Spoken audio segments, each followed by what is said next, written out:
Here we go. Nebraska takes on UCLA tomorrow at 2:30 Central. So in today's video, I'm going to give you my official predictions for this matchup. What are some game predictions for both the Huskers and the Bruins? Who are some offensive and defensive MVPs? And finally, who wins? Does UCLA pull the upset or does Nebraska take care of business? So really quick, we have a lot to talk about in today's video. If you're fired up about tomorrow, I know I am. Hit that like button. And hey, if you're new to the channel or still a returning viewer, make sure to subscribe. I post Nebraska football videos every single day. So if you're a diehard Husker fan, make sure to subscribe. You will be thanking yourself that you did. But without further ado, let's get into it. Going over this matchup, Nebraska versus UCLA. Big time game for both of these ball clubs. Nebraska could clinch bowl eligibility for the first time in 8 years tomorrow with a victory. Let's start off with my first game prediction. Of course, I'll give you 5 game predictions, then my score prediction, and my MVP. So first game prediction. For the first time in 5 games, Nebraska scores on their opening drive. Now, this is a staple of Nebraska's offense within the first couple of ball games. Versus UTEP, of course, they drove down the field and Dowdle got in the end zone for a touchdown. Versus Colorado, they drove 50 yards and Dowdle once again got in the end zone. And then against Northern Iowa, we went 75 yards. Carter Nelson gets his first touchdown of his career. So we've had a lot of success on our opening drives until Big Ten play happened and we really started to get going slow and the offense really never found juice. That's going to change versus UCLA. We're going to come out of the gates firing. We're going to score on our first drive. The run game's going to be going. Raiola has a good drive. And my prediction, Isaiah Nair connects for a touchdown and we do not look back. Number 2, UCLA fights hard, at least to begin this ballgame. Now, I'm going to give UCLA a lot of credit. I think they're talented. I think their head coach is going to figure himself out there. I think the players really, really love him. And for that reason, I think UCLA actually fights hard, at least in the first half. Ethan Garbers really had a good game versus Rutgers. He struggled throughout this season, but he's starting to figure things out. Eric Bieniemy, their offensive coordinator, can be pretty aggressive at times. So I think that they're going to make it a little bit of a ball game. We struggle in the secondary at times, so I really do believe UCLA will keep it close, at least for that first half. We'll get into it. Number 3, Nebraska's trenches dominate. I'll ask you one question. How do you win football games? You win football games through the offensive and defensive line. Now, our D-line's done their job. They've really dominated, especially the last couple of weeks.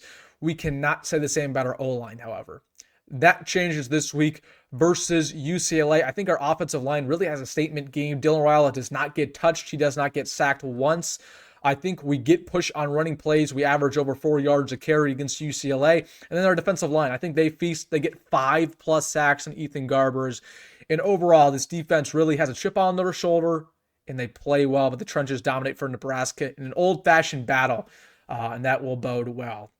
Number 4, Nebraska forces 2+ turnovers in this ball game. Like I said in my preview video, if you can force sacks, or if you can get Ethan Garbers on the ground, or at least get him some pressure, he's going to have some indecisive throws. He's going to throw some bad balls that are going to be in the mix to get intercepted. And if he does that, they will get picked off. Nebraska's shown the ability to get interceptions. They had one last week with Hartzog. So I think we're going to have 2+ interceptions in this ball game.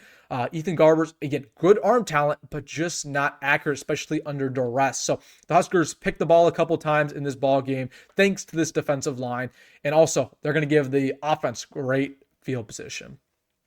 Last but not least, my 5th and final game prediction before I get to my score prediction. We play a complete ball game. What does that mean? Defense shows up, as always. They're going to show up. They're going to play well. Offense shows up. Now, I don't expect this offense to be elite. I don't expect this offense to put up 40 points, but the offense is going to show up and do enough. They're going to play decent. And the special teams also, for once, is going to do their job. We're going to make kicks when needed. Brian Bushini is going to have a good day punting the football. Who knows? We might even have a good kick return in there. But at the end of the day, all 3 phases will show up. And if that happens, it's pretty evident what's going to happen in this ball game. My score prediction: Nebraska 24 points, UCLA 6. Nebraska takes down the UCLA Bruins. You see the shirt. Not a UCLA fan, but thought it'd be funny for the video. And the Huskers are 6-3. We're going bowling, everybody. Celebrate. I predict the Huskers to win tomorrow. I feel pretty good about it. The energy in that locker room is just different right now. They were mad after that Ohio State ball game. They were not satisfied with a moral victory. They want to win. So they're going to take it out on UCLA. UCLA is the prey. And although I think the Bruins will be ready to go in this ball game, it might fight a little bit. Nebraska has more talent. They're going to execute at a high level. The coaches are going to be ready to go. And I think Nebraska dominates 24-6. Now, I'd like to put up more points than that. I'm not going to get over optimistic, but I think we win. And it'll be nice to have the monkey off our back, clinch bowl eligibility, clinch the postseason. That is awesome. All right, let's get to my offensive and defensive MVPs. Offensive MVP is going to go to my man, Ja'Cory Barney. He's been playing really well. Ja'Cory Barney actually has the most receptions on the team. He does not get enough love from this fan base. And then defensive MVP, Jamari Butler, I think dominates. And the defensive line in general has a good day. So overall, what you guys should watch out for tomorrow versus UCLA. I expect us to win. But again, look at the energy of this team. How well are we playing? Are they coming out of the gates fast? Are our coordinators being aggressive? Honestly, Marcus Satterfield needs to coach for his career tomorrow. He needs to coach for his job. In an alternate universe where Nebraska loses, I don't anticipate us losing. If we lose, some heads need to roll. That's no question about it, right? Like Marcus Satterfield should be fired going into the bye week. And Foley should be fired. I don't think that's going to happen just because I think we're going to win. But I expect those coordinators to be aggressive, to call like their job depends on it. These guys are going to be ready to go. I'm just excited to watch some good football at home versus UCLA. All right, guys, let me know down below. What is your thoughts going to this ballgame? Do you think Nebraska gets it done? Let me know your score prediction. And hey, if you made this far in the video, shout out to you. Hit that like button and subscribe. And as always, folks, go be grad, go Matt Rhule, and see you in the next one.